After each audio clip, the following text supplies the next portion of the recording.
सदर आसिफ अली जरदारी ऐवान सदर में तकरीब दौरान army chief field marshal Asim Munir के बीटना फील्ड मार्शल से नवाजे छो। ऐवान सदर में पुरवकार तकरीब वजीर आजम शहबाज शरीफ अगूणे वजीर आजम नवाज शरीफ समेत सियासी और फौजी क्यादत की शिरकत। सदर आसिफ अली जरदारी चयो है तो क़ौम के पंहिंजे बहादुर फौज ते फ़ख्र है। Army chief general Asim Munir के फील्ड मार्शल जो एवॉर्ड ॾियण यादगार लम्हो है। पाकिस्तान अंच अंच की हिफ़ाज़त करे सके तो। वजीर आजम शहबाज शरीफ जो चवण है तो पाक फौज दुश्मन जो गुरूर खाक में मिलाई छो है। अल्लाह की मदद से दुश्मन खिलाफ तारीख़ी फतेह हासिल कई।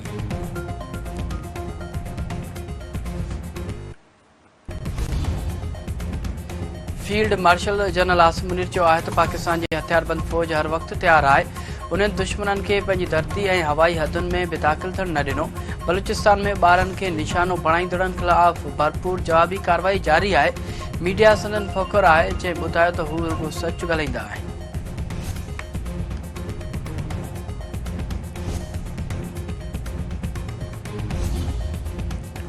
मुल्क की फौजी क्यादत खुजदार हमले के भारतीय पुठभराई से हलंदड़ प्रॉक्सीज़ की कार्रवाई करार दी छो। बलूचिस्तान और केपी में सरगर्म भारत हामी दहशतगर्द प्रॉक्सीज़ के कल्चर जो जंग।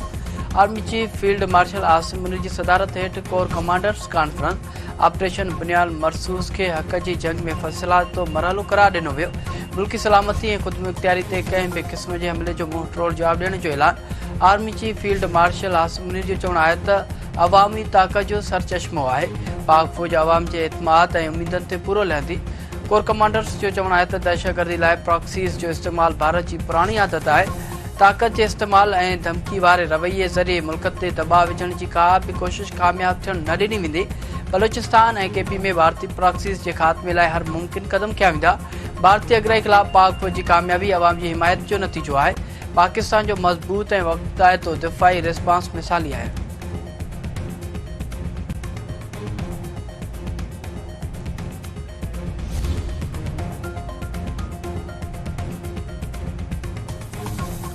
वजीर आजम शहबाज शरीफ चयो है तो पाकिस्तान भारत का 1971 की जंग जो प्लान करे छो है। मोदी हाँ बीहर हमले लाए सो बेरा सोचींदो। पहलगाम वाक़े का आलमी जांच की आश बावजूद भारत हमलो कियो। पाकिस्तान भारत जो गुरूर खाक में मिलाए छो है। पाकिस्तान भारत जा 6 जहाज तबाह किया और फौजी थाकन के निशानो बनायो। Army chief field marshal Asim Munir दुश्मन के मुंह तोड़ जवाब दिनो और फ्रंट लाइन ते सभी के लीड कियो। पाकिस्तान रवायती जंग में भारत की सरसी के तासुर के गलत साबित किया है। मुल्क के इत्तेहाद और इतफाक से अगते वधाइण जो वक्त अची वियो है। वजीर आजम शहबाज शरीफ भारतीय अमलन में शहीद थियल शहरन के वारसन के 1 करोड़ और जख्मियन लाए 10 लाख रुपया मुआवजो ॾियण जो ऐलान।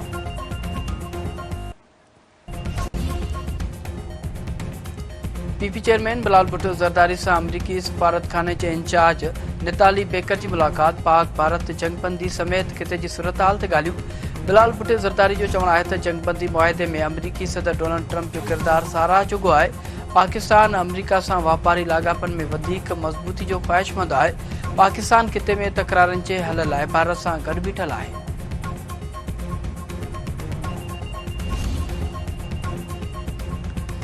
भारत सिंतास मुआहदे की बंजकड़ी कई तो कश्मीर की आज़ादी ते दरिया पाकिस्तान जा हूंदा। पाक फौज भारतीय फौज के अड़ो सबक सेखारियो है जो कदें विसारे न सकंदी। भारतीय अमले जो मुकाबलो करण लाए जेका हिकमत अमली अख्तियार कई वही वह केतरनि ई ॾहाकनि ताईं पढ़ाई वेंदी। पाकिस्तानी फौज भारत ते सरसी हासिल कई है। ताज़नि हमलन में भारत के पंहिंजे मक़सदनि खां रोकियो वियो है। DGISPR लेफ्टिनेंट जनरल अहमद शरीफ।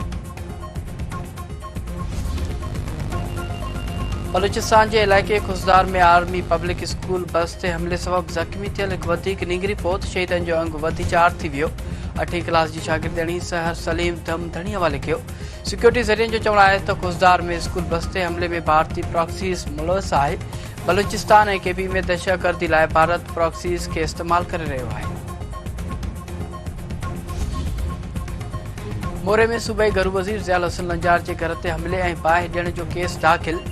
NPP सरबराह गुलाम मुर्तज़ा जतोई मसरूर जतोई समेत 29 सुञातल और 45 अण सुञातल मानू नामज़द।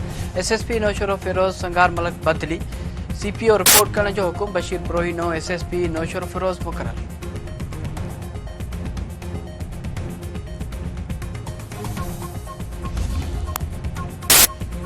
सिंध असेंबली में सूबाई घरू वज़ीर ज़ियाउल हसन लंजार के घर ते हमले खिलाफ मज़म्मती ठहराव मंजूर।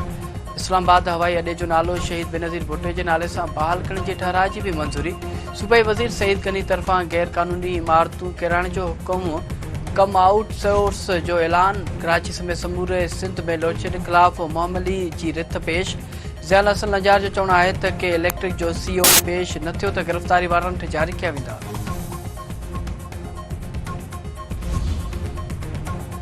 पीरगोठ वेझो जलबाणी ऐं जागीराणी बिरादरी में कारा मामले जो निबेरो। जलबाणी बिरादरी मथां 56 लाख रुपया ॾंढ मुक़रर। जलबाणी धुर जागीराणी बिरादरी के ॾंढ की रक़म 2 किस्तनि में अदा कंदी। पटीदन पुलिस ऐं हथियारबंदनि विच में मुक़ाबले दौरान 2 हथियारबंद मारिजी विया। एक पुलिस एहलकार ज़ख़्मी गठजो की हालत में अस्पताल मुंतकिल। मारिजी वियल हथियारबंदनि जे गुलज़ार राजपर ऐं शफ़ीक राजपर तुर सुञाणप। PSL की पहिरीं एलिमिनेटर में लाहौर कलंदर्स कराची किंग्स के 6 विकेटन तां शिकस्त ॾेई इवेंट का बाहर करे छॾियो। कराची तरफा मिलियल 197 रन्सन जो हदफ लाहौर की टीम 19 ओवर में 4 विकेटन के नुक़सान से हासिल करे वरितो। अब्दुल्ला शफ़ीक तरफा तेज़ रफ्तार 50, फ़खर ज़मान भी 47 रन्सूं ठाहियूं।